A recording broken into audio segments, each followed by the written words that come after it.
Hello, and welcome to How to Grow Your Cybersecurity Protection Along with Your Business. Today's webinar is sponsored by Vercara and produced by Actual Tech Media. My name is Scott Becker. I'm from Actual Tech, and I'm excited to be your moderator for this special event. Now, before we get to today's great content, we have a few housekeeping items that are going to help you get the most out of this session. First off, we want this to be an informative event for you, so we encourage any questions in the questions box in your webinar control panel. So that's the spot where some of you have been saying hello. We'd love to see where you're logging in from. But not only will we have team members responding to questions during the live event, but we'll also have a dedicated Q&A session at the end of the presentation where we're going to discuss in greater detail some of the top questions that you ask. A Q&A panel is also the place to let us know about any technical issues that you might be experiencing. A browser refresh will fix most audio, video, and slide advancement issues. But if that doesn't work, just let us know in the Q&A and we'll provide further technical assistance. Now, second, in the handout section of your webinar control panel, you're going to find that we're offering several resources from Vercara that I'd like to highlight. So we've got 3 data sheets about different Vercara offerings, one on Ultra Secure, which are flexible security plans to secure your online presence. There's one on Ultra DNS detection and response, and there's one on Ultra Edge, which is a comprehensive security solution with an industry-leading CDN. So I encourage you to collect all those data sheets now so you can refer to them after the event is over. Now, third, at the end of this webinar event, we will be awarding a $250 Amazon gift card to one lucky registrant. Of course, you must be in attendance during the live event to qualify for the prize. Official terms and conditions of today's prize drawing can be found in the handout section. Just scroll to the bottom and you'll find the link with the details there. Now, finally, one of the best benefits of this event is the opportunity to ask a question of our expert presenters. And to help encourage your questions, we have a special additional prize for you. That's another Amazon gift card, this one for $50 for the best question. So after the event is over, we'll look at all the questions that came in, pick out the very best one, and contact that prize winner. All right, with all that housekeeping out of the way, let's get to today's great session. So it's my pleasure to introduce you to our presenter here today, Michael Smith, who's Vice President of Field Technology at Vercara. Michael, welcome. Thanks for being here. Why, thank you. Thank you for having me here. Yeah, well, I'll get out of your way. Take it away, and I'm looking forward to the presentation. Outstanding. So, hello, everybody. As you know, I'm Michael Smith, and my job is VP of Field Technology, or Field CTO. And really, that encompasses a lot of things. But I live inside of our product management organization.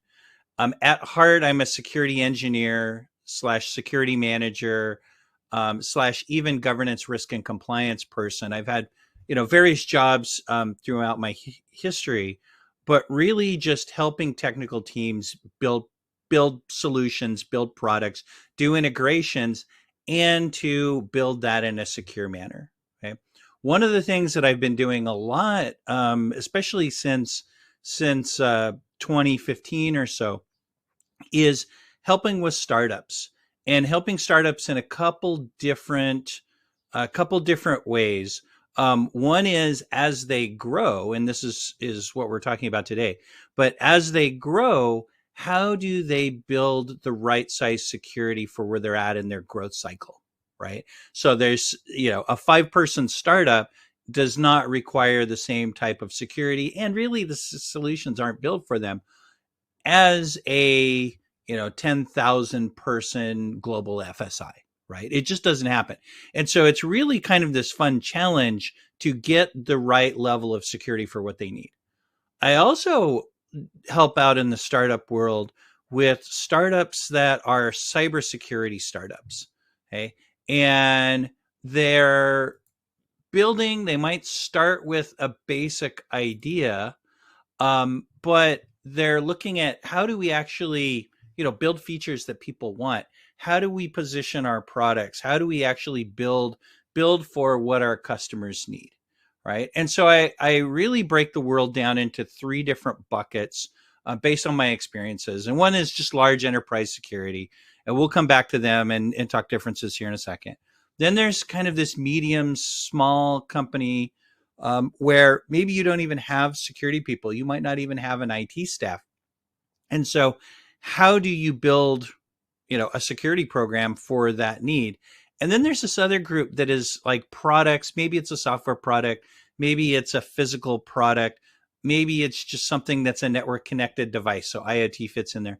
But how do you actually protect that device? Okay. Vercara itself is we're an infrastructure and cybersecurity company, not an overt pitch at all. But what we do is for the most part, we have points of presence. We build infrastructure there, and then we protect our customers' websites, web services, even like their networks from endpoints behaving badly, right? So things across the internet that try to attack those services. We also have one product or capability there that's DNS detection and response. That's a filtering resolver, right? So it's got a lot of all the buzzwords. So cyber threat intelligence, AI, big data, but we block bad DNS queries to keep users from going to malicious sites. Okay, so that's where we're at. But we went through an exercise late last year, and now it's kind of rolled over into the beginning of this year, where we said, look, we've got a lot of customers, right? We've got multiple thousands of customers, and some are small. In fact, the vast majority on a logo size is small companies, but we also have some big ones, right? So we've got like the big FSIs. We've got big video streaming platforms. They're pretty easy, right? They'll come in, they'll tell you, hey, here's what we need, here's what we do, here's how you can be better for us. But we also looked at what are we doing for our small and medium-sized customers, and what do they actually need? Because it's an incredibly underserved area. Okay. So a great example, I lived in Singapore for 3 years, starting in 2015. And Singapore has a lot of just mom and pop operations, hawker centers or food stalls where you've got, a family who runs it. It's all family owned. There are 4 of them that manage this hawker stall, and they manage their finances. They have 2 computers. They have some mobile devices. They have a mobile first strategy. And so it's incredibly hard for security services to actually approach them. Okay. So in our kind of slicing and dicing and figuring out how we could actually help our medium and small size customers better, we found some things, right? And this is kind of our list. So we actually fit into our own definition of mid-size.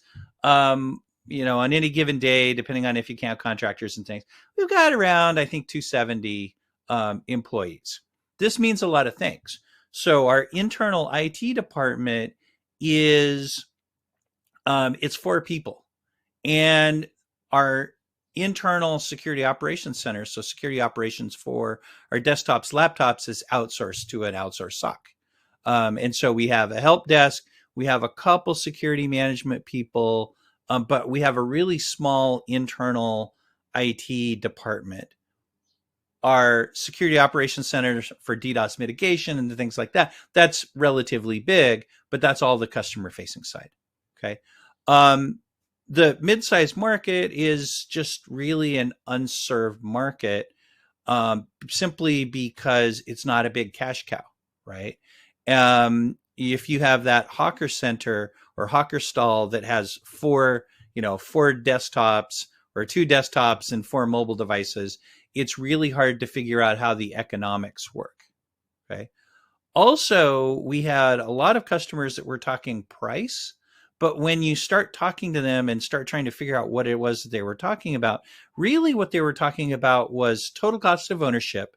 So yes, I buy product and I deploy product, and that's cool. But then also, how am I going to find people that are affordable who can actually run that? How can I manage some of that myself with the 2 network support people that I have that are generalists, but maybe not specialists in that particular product? Okay. And so that's kind of an issue. Bundling helps the CFO. And so where our CFO, his strategy is he goes out and he finds vendors, or when he negotiates with vendors, he tries to get a bundle where everything that is tangential or related to that core product we're getting, he wants to get the other products that are part of that, and to get that as a bundle where he can reduce the amount of effort that he spends negotiating with vendors, right? So less vendors, less negotiation, but then also the time that it takes to onboard a vendor, the time that, like his accounts payable gets easier. It helps the CFO a lot if he can buy things in a bundle. We needed to build better user experience, user interfaces for products, and to be able, so that people can support themselves. Basically make it easier to understand what the product does and use it. But then also offer services when they need it, and offer those services at a reasonable price. And then we actually took our help desk and brought it in house, where we had all of our IT department was outsourced. So there is that trend as you grow where you start and it makes sense, maybe economically and labor hours, to outsource that. But then as you grow, you start to take more stuff in house, because it's better, and it's actually built for your purposes instead of generalized. Okay. And really, there is a difference between enterprise security, so your big companies, and your medium, small companies, right? And on the enterprise side, like some of the banks that I've talked to, they have an IT security staff that's bigger than our company, right? So they're looking at, 200, 250 people inside just the security organization, not counting all their IT, right? So their IT is a factor of 5x the size of their IT security staff. A lot of things are led by compliance, so you have rules and regulations that say you have to do these things. But mostly, everybody is a specialist in one particular area. It's not really a place for generalists to be. In the meantime, on the medium-sized company, or even the small companies, everybody is a generalist. Everybody has to know everything, which is incredibly fun. In my job from day to day, I have just an absolute ton of fun, because I can flip from different projects to different projects, and I get a lot of variety. Okay. And in fact, it's somewhat fun to a point. It's fun until it's not, to be able to manage projects and generate outcomes with limited resources. Okay. So I'm a CTO, but I'm also doing internal security advising. I'm doing external customer security advising. I'm doing market research using infrastructure crawling to feed my sales teams. And that's really what life in a medium and small company is like. You can change depending on what it is that particular company needs at the time. Okay. But there are a lot of enterprise requirements or enterprisey things that cross over into smaller companies. Okay. Really, they're, for the most part, they're procedural, right? So you get a big customer, and the big customer turns around to you and says, "Hey, we're giving you this data. Are you compliant with PCI DSS or HIPAA?" And you go, "Wow, that's cool. What does that actually mean?" Right? And usually it follows a particular functionality. So we're now providing this service to a big customer. They're regulated by this, whatever this regulation or guidance is, or law. And then they push that down to us in our contract terms. Or we're getting some kind of investment from VCs or PE or somebody like that, maybe angel investors. But in order to address a different market, we have to be compliant with some standard. Or, so that's kind of the functionality piece of it. Or you start to accept data of a type that's regulated. And I've got the big ones down there. So privacy data, it was a big uh, big deal with EU privacy legislation called GDPR. Um, there's Consumer Credit Act. There's a bunch of other different laws that are out there, but they all cover data types. And so as you either build a new product, build a new service, and you bring on that new data, your scope for your security team has to adapt also. Right. And then there's one other thing, and we've seen this a lot over the past several years, which is attacker behavior. They have realized that it's a lot harder to attack the bigger businesses now because for the most part they handle a lot of things, but they have a really big opportunity to start going after smaller companies simply because they like a cybersecurity incident will put them out of business. So whatever it is, they'll pay, they'll adjust, they will have to respond, and it becomes a lot more critical. Okay. And so attacker behavior also drives what you're doing for a security program. So I'll go through a little bit of risks. The big ones that are out there. The first one is ransomware. So that's just a piece of malware, encrypts your files, gives you a notification like this. You get in touch with the bad guys. They give you, you pay them some way. They give you a key and you decrypt your files and you can get your files back. Okay. You've seen it like this year has been the year of healthcare. They've hit a lot of healthcare organizations, but ransomware has been around since 2016, 2017. It's been around a while. Attackers like it because they get paid quickly. Okay. And they have entire ecosystems around it. But now they've started to target small and medium-sized businesses. Okay. And the problem is if you're a 10-person company, you get your files encrypted, you really don't have a way to recover unless you're protected. Okay. And by protection, what I mean is, number one, protective DNS, it's a prevention thing. It's a filtering DNS resolver. Okay. Keeps people from clicking on links, keeps, even if you get malicious software, it keeps it from downloading a tool set. Okay. Updating malware, AV, updating operating system and applications, as easy as it is, it's basic stuff. That helps out a lot. But the big one for medium, small businesses is backing up your devices, right?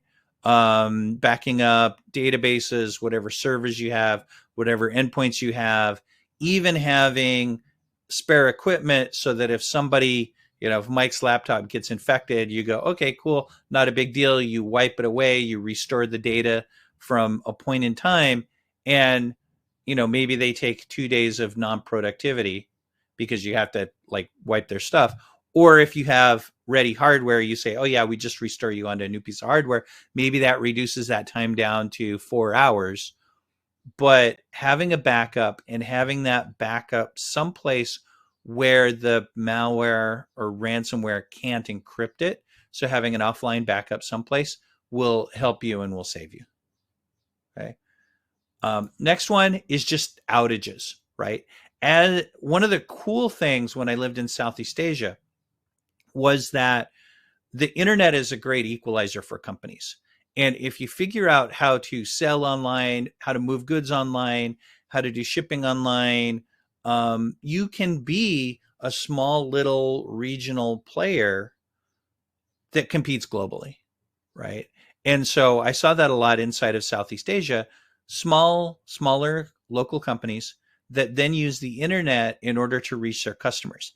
But that comes with a warning or a caveat, which is as you expand your services and start to do more stuff online, then that increases the criticality of that website. Okay. And so this is just my general like outages, right?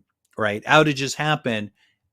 I have big customers, so the financial payments processors, and they look and they say, okay, if I have a certain dollar amount, which is like trillions of dollars a day that we move around because we're a large payment provider or payment processor, and we have a certain number of transactions. We take the total, basically find the average amount of transactions, or the average price of a transaction. Look at how many of those transactions we have during a day. That's the total amount of money that we process in a day. And then they look at it and do calculations on how much does a 1 minute outage cost? How much does a 1 hour outage cost? And then they try to figure out how to build a security solution that will ensure that availability. Okay.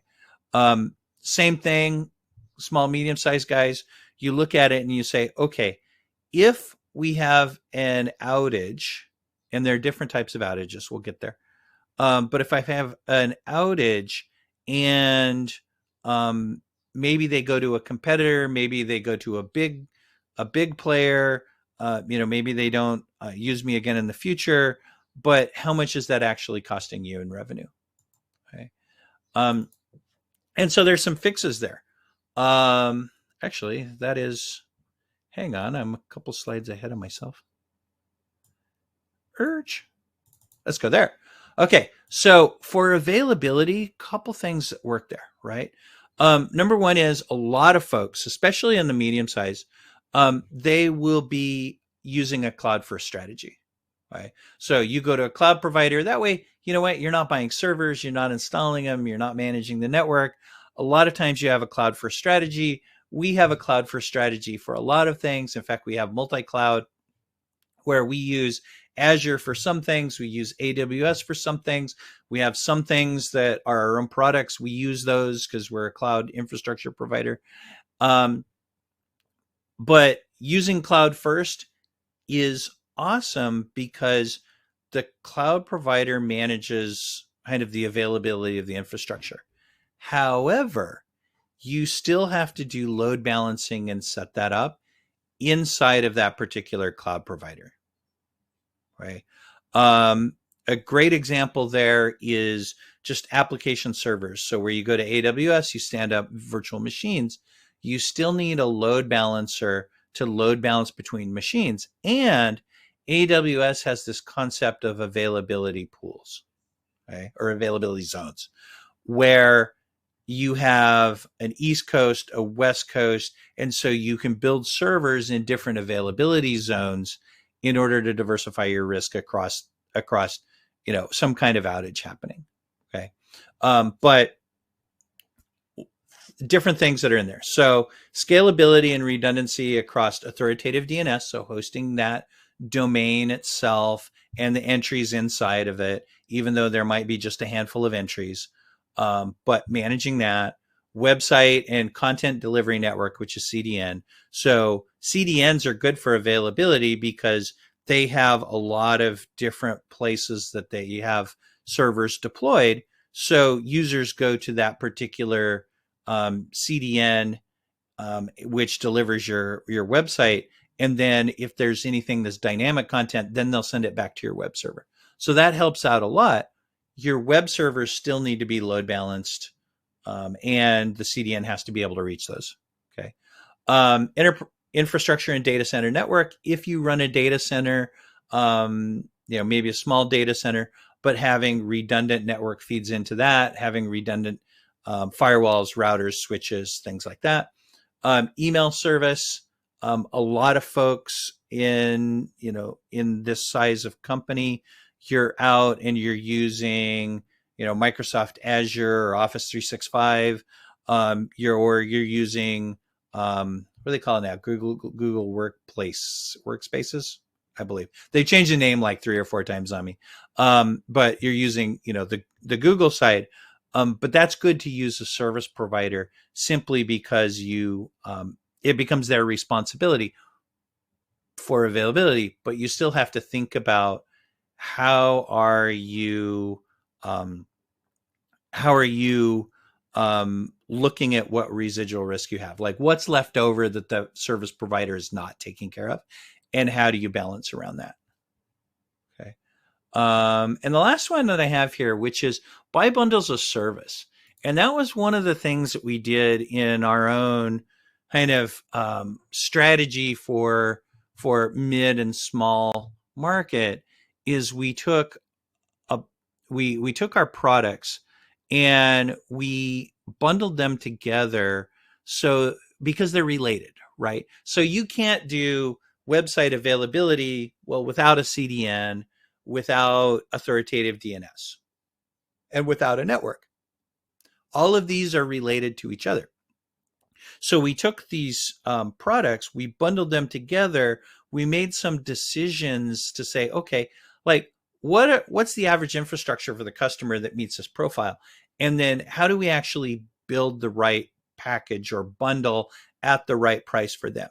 Now, when you do that from a product management perspective, you have to make decisions and assumptions. So it's one of those, hey, if we don't meet your assumption or what you need, just talk to us, we'll modify stuff. That's one of the cool things about being a mid-size company, is that we can go in and deviate from normal process where we need to. And that's one of the reasons that I like about this company. Okay. Another type of attack is credential stuffing. I hate the term, but it's basically a behavior that attackers do where they know that users reuse passwords from website to website to website, or service to service to service. So they'll go break into Mike's cat blog, right? Little thing that you maybe made a comment on 5 years ago. They will steal the username and password out of that, and then they'll turn around and put it into a tool. They call it an account checker. And that tool will go check across multiple websites, multiple services, to see where that account is valid. Okay.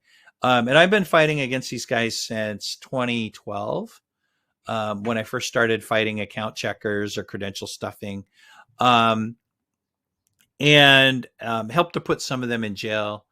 But they also built, the guys that I helped to put in jail also built tools that then they shared with a bunch of people, who then modified them, shared them with other people. And now there's this ecosystem of what we call account takeover, where they successfully log in as a user, and then they do things. Okay. They steal things. If it's an e-commerce site, they'll come in, they'll steal like prepaid gift cards. They will take frequent flyer miles, stuff like that. Basically, any way that they can figure out how to cash out of that account, they will cash out of that account. In fact, I got one of my accounts was pwned, or was compromised. I was in Amsterdam for a conference, and I got notification from Netflix that, hey, they added a new feature where you could add somebody to your account, right? So say you've got a child who's off in university or in college, you can add another account, they get their own login, and basically you're sponsoring it. So I had a video player set-top box that used a service that recorded my login to Netflix. That was compromised in a data breach. The attackers logged into my Netflix account and basically set themselves up for free Netflix service. Right. So I'm here in a hotel on a different continent, going through and changing my passwords, basically doing incident response and cleanup to kick them out of my Netflix account, kill the extra accounts that they set me up to pay for, which is very generous of them, and basically restore stuff to where I was at. Okay, so it happens. Even I'm a victim of account takeover. Okay, the big one specifically for you all is that they also attack cloud providers.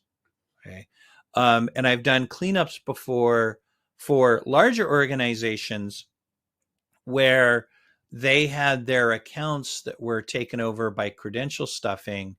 The attackers then went around and basically got free cloud services off them because they had administrative accounts on the cloud services portal.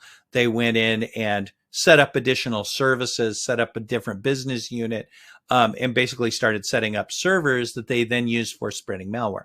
So I went in and helped the company deal with that. One of the things was they locked down all of their cloud logins, basically disabled all of their administrative accounts on the cloud provider, built a new account using an email service provider, and then just started using that to make changes, and kept all of their enterprise logins offline until they were sure that they had kicked the attacker out, and then they started to turn on their admin accounts. So the big lesson there is use two-factor authentication. The second one that I have there, which is a one-time password, that's where they send the SMS to your phone. That it actually has been a problem for some cryptocurrency exchanges, where people will call the phone company, get the phone number switched to their new phone, right? Or what they say is your new phone, and then they'll have the SMS sent to them. So the one-time password via SMS is really not, it's not recommended now. Okay. But there are the authenticator applications. Google has one, Microsoft has one. We use the Microsoft one because all of our enterprise stuff is on Azure. I use the Google one for a lot of my personal stuff. YubiKey, which is it's a little USB, little USB dongle that takes your thumbprint. You can use that one. That helps out a lot, specifically for logging into service providers. The anti-phishing, basically catching phishing. If you're using Office 365, you're using Google, they'll catch some, but they won't catch a lot of it. That's where protective DNS comes in. It catches the stuff that makes it through the filter at the email providers. And then there are monitoring services that are out there. Hack Notice is one that I've actually advised, where you come in and you say, here's my domain that I own.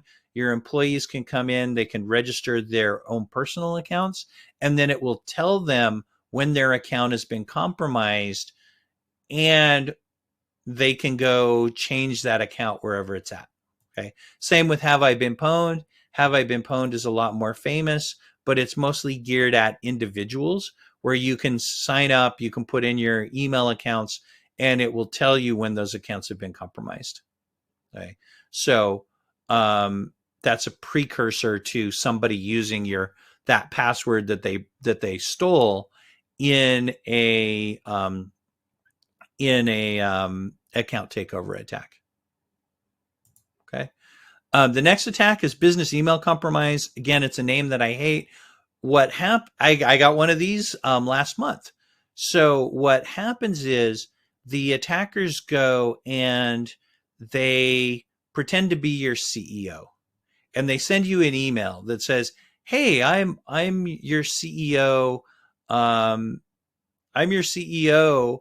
Don't tell anybody, but we're looking at doing a deal with this company, or we're buying this other company. Can you transfer this money over here to this account? Don't tell anybody about it because we don't want it to go public." For whatever reason, they'll make up some bogus reason, and they'll get you to transfer money. It happens a lot at the big company level, right? So big companies get BEC attempts all the time. It happens to smaller companies even more, and nobody talks about it because it's $20K here. Even if you just make a bogus receipt, or an invoice, right? So you make a bad invoice, you send it to the accounts payable of a company and say, "Oh yeah, here's a bill, pay it. Here's the payment instructions," and they go and they pay it. Okay, so I got one of these via SMS last month, where I got an SMS that said, "Hey, this is Colin, who's our CEO. hey, is this your number? I need you to do something for me. That's how they start the conversation. And of course, I took a screenshot of it, sent it to Colin. One of the advantages of being in a smaller company is that I know the CEO. The CEO and I share an office. We talk all the time. So I sent it to him and said, "Hey, check this out. The bad guys are pretending to be you." Okay, that's a huge advantage, especially in a medium-sized company. Is everybody knows everybody, so you can just check and say, "Hey, what is this really you? What's going on?" Okay. So fixes for Beck, two-person control, or just to verify with the CEO and setting that corporate culture or business culture so that people can go talk to the CEO and say, "Hey, this sounds weird. Is this you?" Okay. Two-person control is where for every outgoing payment, you need a CFO plus a clerk, or an AP person plus a CFO, or you need two people, even maybe it's a director of ops, but you need two people to actually authorize a payment. So that way they have the conversation to say, "Hey, where did this come from? I've never heard of this vendor before. Um, what's going on here?" And that will catch a lot of stuff. Flag email from external. Office 365 can do this. Other email services can do this, where you put a header on the email that says, "Hey, this email came from an external source." That way, if somebody pretending, so they send you an email pretending to be your CEO, but it comes from a different email address, different domain, it gets flagged, and you can look and say, "Wow, that's not really Colin," because Colin has a Vercara.com email address. Okay? And so you can catch that. All right.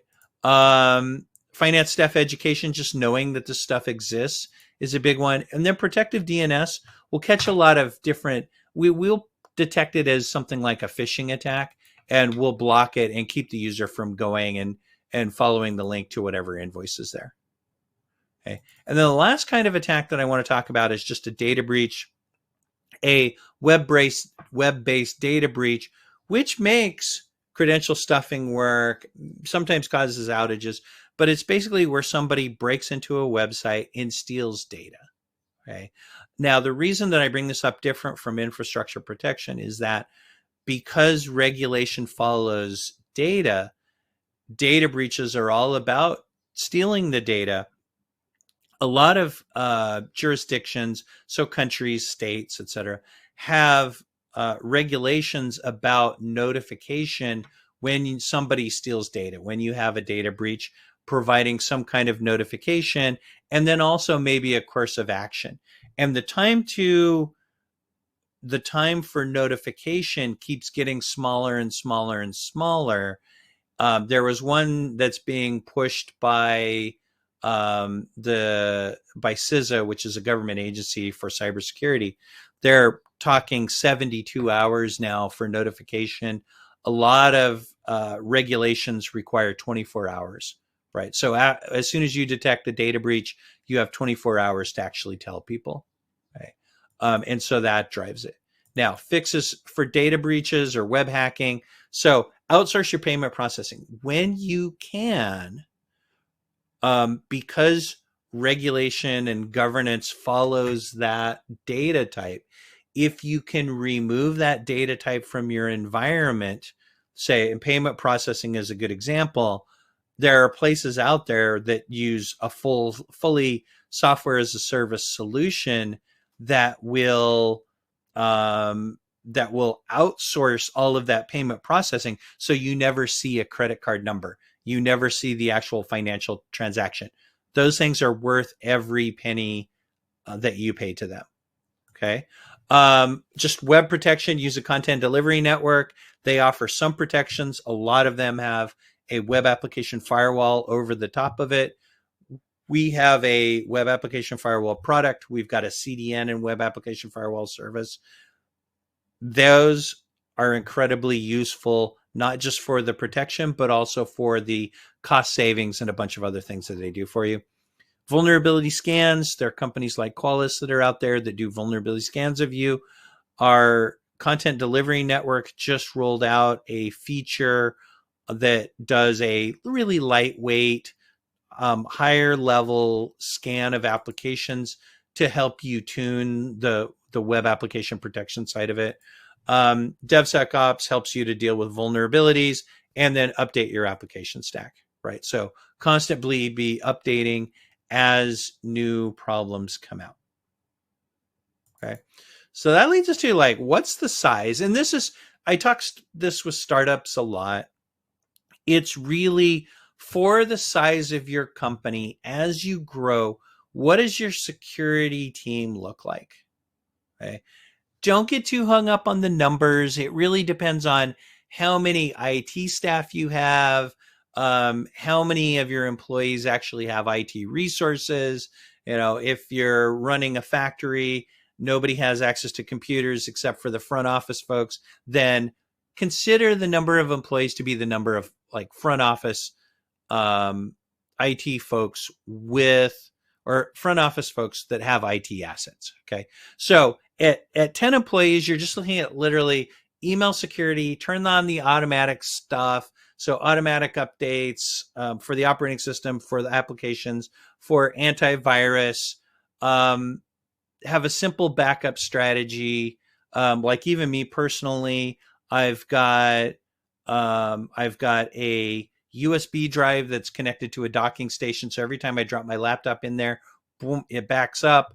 I've got network attached storage that it backs up to. In fact, I have two of those network attached storage that I back up to.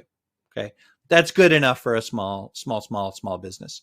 Checking in code. So if you're doing anything, it's not just code. I mean, that's for source code, but anything you do that's process procedures, that's a resource that other people might use, check it into some kind of centralized system, whether that's a revision control system, which is for source code for development, or even if it's just a file store that everybody has access to, being able to throw whatever you're creating for content or process into that document so everybody else can access it helps out if that one person, their asset becomes unavailable.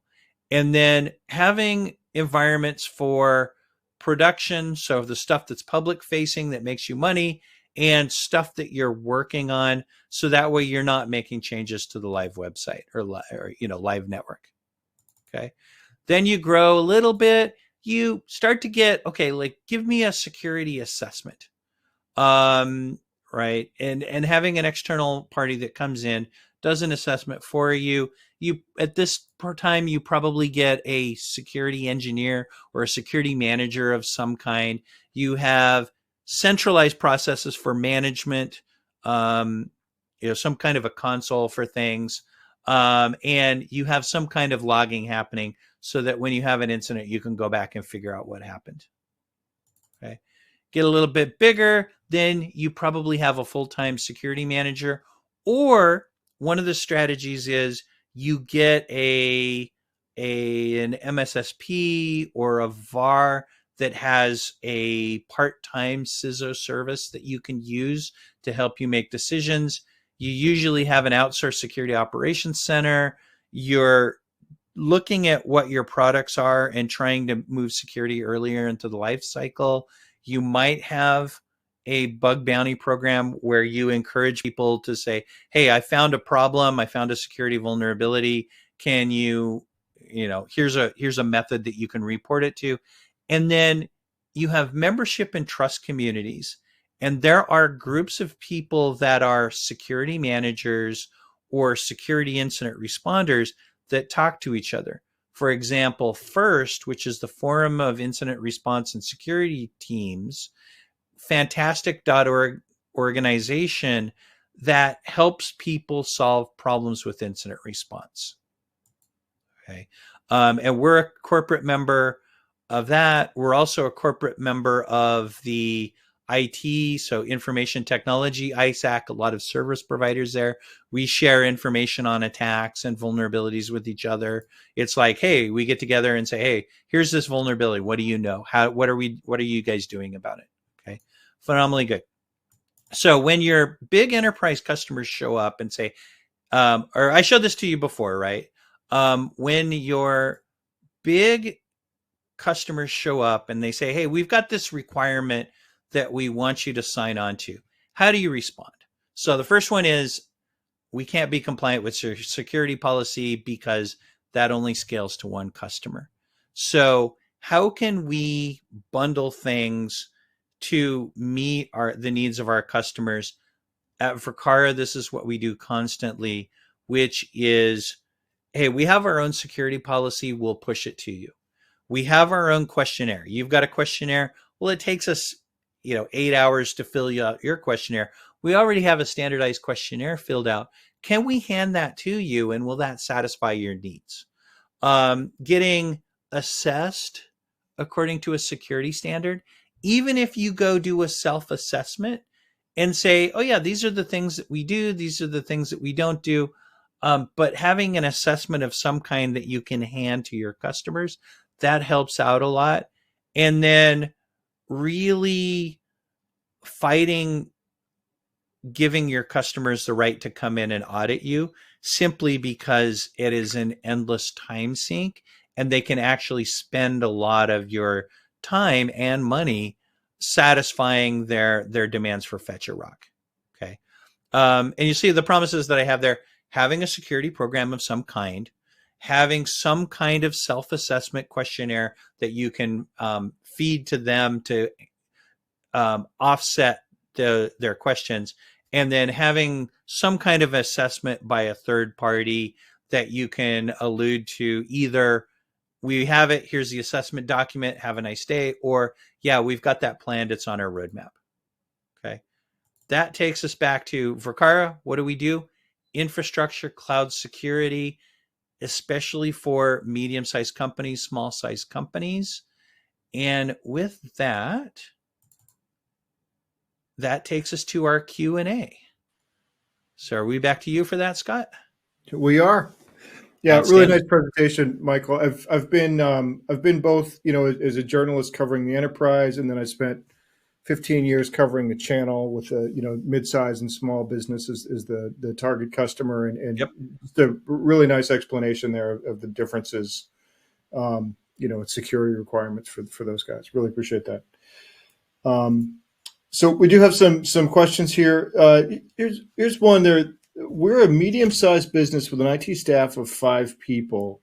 What can we do to protect ourselves from malware without having to invest a lot of time? Yeah. So the deal there is, look at malware, right? And you look at what are the different ways that malware gets into your environment. Most commonly, it's going to be email, it's going to be web browsing, it's going to be SMS. Right? So you look at those and say, okay, based on what email providers do I have, and I'm a huge fan of this, what services do we have that have some security component, and how do we go turn that on? Okay. Office 365, they've got a protected version of it. Awesome, right? Add that to your contract, turn it on, it'll protect you against the email side of it.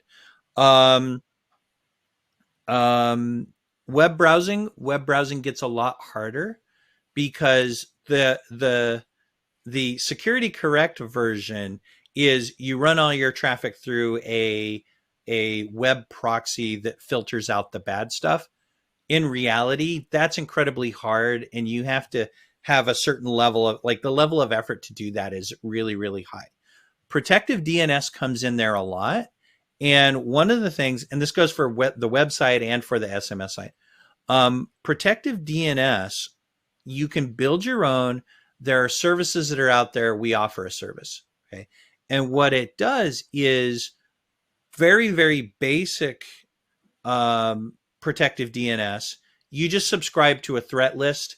You put that, instrument that as a block list inside of your DNS servers. It catches and blocks stuff. The more advanced versions will have an endpoint agent. So for mobile devices that are out there, you can forward that to the service. They'll have a lot more dynamic scoring.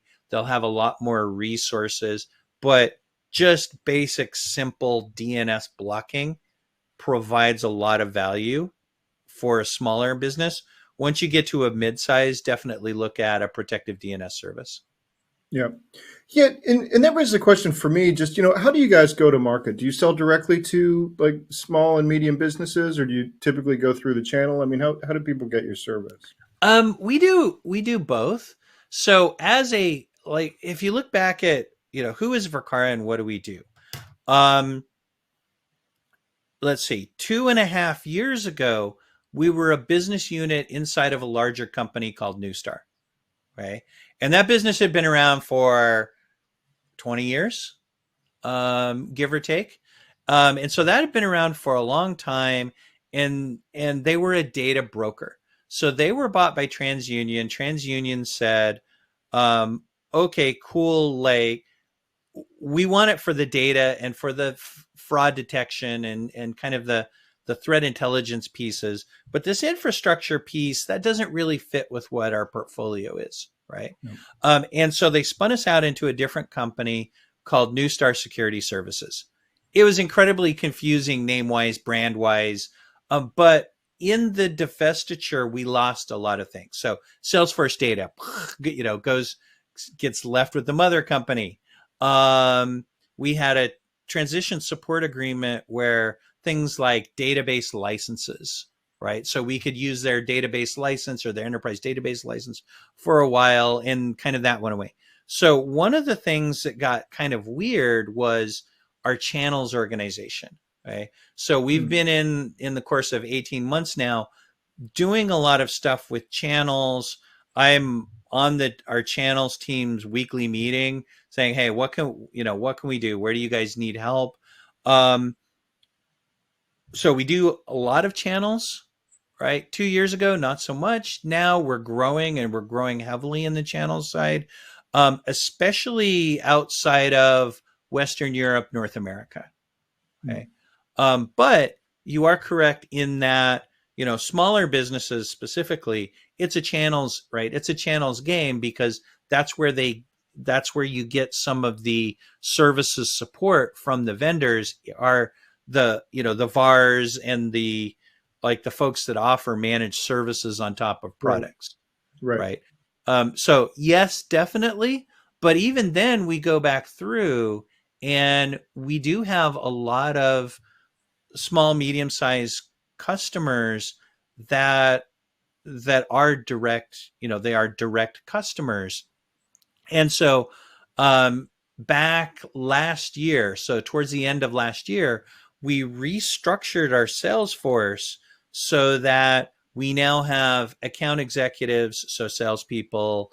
We have account management, so like customer care folks. Our services, we restructured to create a technical support managers.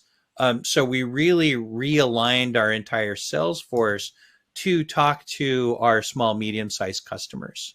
I mean, it's like this weird Salesforce incentives and things, right? So we used to have a Salesforce they were built and incentivized, right? So sales guys are coin operated.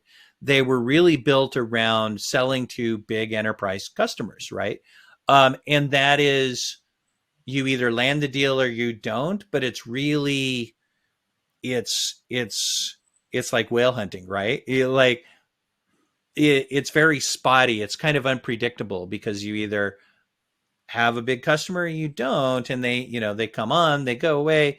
But it fluctuates a lot, right? It's very invariable.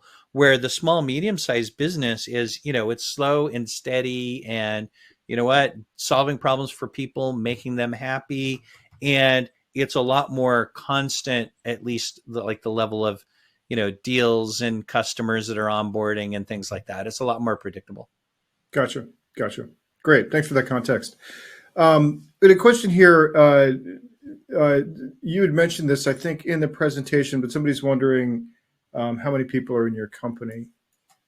You had a slide there, I think, about being a mid-sized business. Yeah. I think we're right about 270. However, I don't know for sure. Fair enough. I like computers. Totally cool. I'm down with that. Number of pops. Okay, I'm down with that. People, I don't know, but it's right. It's right around 270. It might be a little bit more. Okay, great.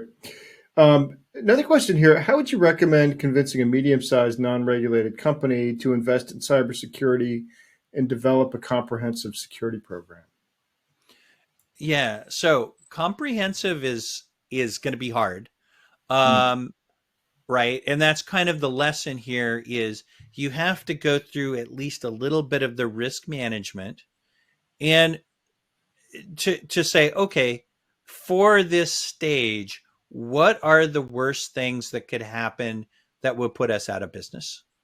And those are the things you address, right? yeah, So you really have to look at it. And I've got a cyber threat analyst. He's retired. He's a retired chief warrant officer from the Army. I spent 16 years in the Army, in intelligence and then infantry. Um, but the euphemism I use is your backpack is only so big and you can only carry so much weight. So if you put something into the backpack, you have to take something out, right? What you're really doing with risk management is saying, okay, our backpack is only so big. We can only carry so much stuff. In other words, we only have so many staff hours. So, and staff hours are a function of cost and just time, right? And so, what are the projects that we can take on? You can maybe get a handful of big projects. And the fantastic thing to me as a CTO is that technologists deal with they manage by inclusion. Nothing is included. We include the things that make sense that we need to do. And if it's not part of that minimum viable product, we're not going to actually do it. Okay. Versus okay, security people, they manage by exclusion. So everything is included. Here's our big catalog of controls, right? And PCI DSS is the easiest one. It's got 12. It's got 12 in the catalog. And then like NIST 853 is 250-ish nowadays. That's huge. And then security people manage by exclusion. So they say, well, this doesn't apply to us. Here's why you have to justify it. Okay. These two don't work. And so for a medium sized business or small business, you have to start and manage by inclusion versus managing by exclusion. Okay. Other than that, just some people will never learn simply because, well, cybersecurity incidents they're a black swan event. I said it. yeah, But they are very infrequent. But when they do happen, it's a critical fail. Okay. The impact is incredibly huge. So it's very, very hard to budget around that. It's very hard to say, well, we'll just do these things now, but not these things.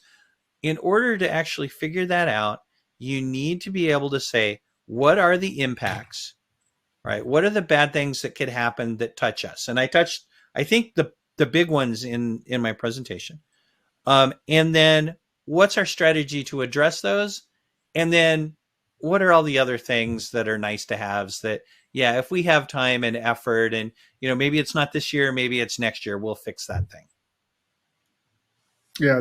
So start the conversation there with what are the things that could put us out of business and Yeah. work Yeah. from It's there. really, Yeah, yeah, at this scope, it's really about business resilience, right? Like, hey, my yeah. job here is to keep us in operation and keep us from losing money because if we lose money, we go out of operation. They're functionally equivalent. Gotcha. Well, there's so much to dig into here. I wish we had more time, but we're almost up on the hour. I do want to ask you, Michael Smith, just before we end, if somebody wants to get started, with you guys or learn more about what you do, what do you recommend? So the website is vercara.com, vercara.com. Go there. We've got a little widget. You can do contact us. That goes directly to my marketing folks. You can find me on LinkedIn, although my name is Michael Smith. So you have to do Michael Smith Vercara. Like I can't even find myself online. Um, so that works out. But because we're a medium-sized company, we are very, we're very approachable, and it's relatively easy to get a hold of us and say, "Hey, I've got a question." I do a lot of advising of smaller businesses, startups, folks like that. It's relatively common for people just to approach me out of the blue and say, "Hey, I've got a question. Like, what do you think about this?" Yeah. Okay, so website, LinkedIn, contact us on our website. That'll get you in to talk to whoever you want to talk to. All right. Excellent. Well, Michael, thank you so much for coming on and bringing us up to speed on Vercara and just a lot of the issues, around security right now. This has been an excellent presentation. Really appreciate it. No problem. Thanks. And thanks everybody for attending. All right. And we do have one more piece of business before we wrap up here, and that is the Amazon gift card prize drawing. So the winner of the $250 Amazon gift card today is Maria Haight. It's Haight from Michigan. So congratulations to Maria. We'll be in touch to get you your card. And with that, on behalf of the Actual Tech Media team, I just want to thank Vercara again and Michael for making this event possible.